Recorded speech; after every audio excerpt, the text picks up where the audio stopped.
Hi guys, welcome back to Booksy and Media. Today we are going to be reading Flat Stanley and At Bat. But before we read this book, make sure to like this video, turn on the notification and subscribe. Let's start reading. Stanley Lambchop lived with his mother, his father, and his little brother Arthur. Stanley was 4 feet tall, about a foot wide, and half an inch thick. He had been flat ever since a bulletin board fell on him. Sometimes being flat was a bit tricky. When he turned sideways, Stanley was hard to spot, and a good gust of wind could sweep Stanley off his feet, but he never let his flatness get in his way. "I'm trying out for baseball," Stanley told Arthur one day. Arthur helped Stanley practice. Stanley hit 1,000 pitches. He got 1,000 fly balls.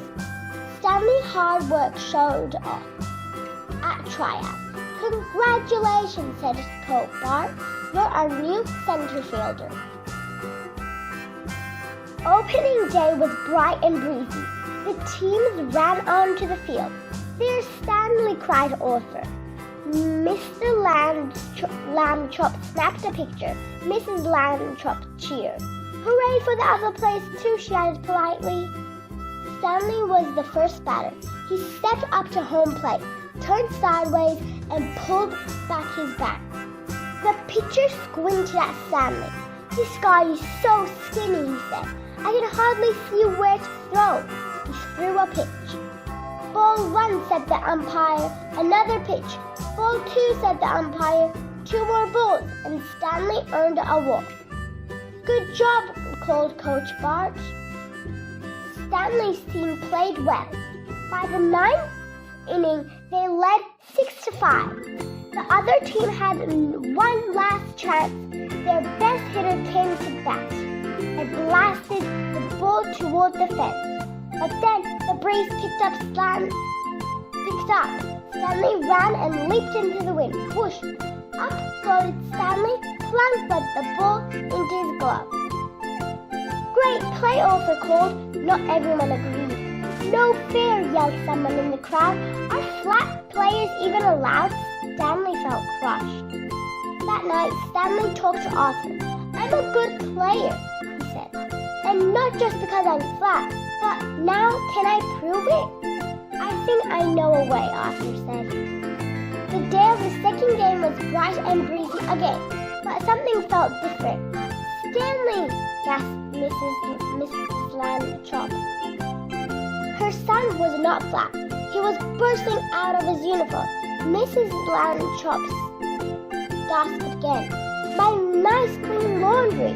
A sock stuck out of Stanley's collar.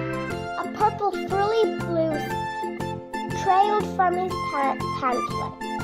"That's my favorite one," Mrs. Lambchop said. There was no time to worry about the clothes. A batter smacked the ball over Stanley's head. Stanley ran and leaped into the wind. But this time, Stanley didn't float up, and the ball didn't land in his glove. He sailed right over the fence. Soon, it was Stanley's turn to bat. The pitcher had no trouble seeing where to pitch now. "Strike 1, called the umpire. "Strike 2. Strike 3.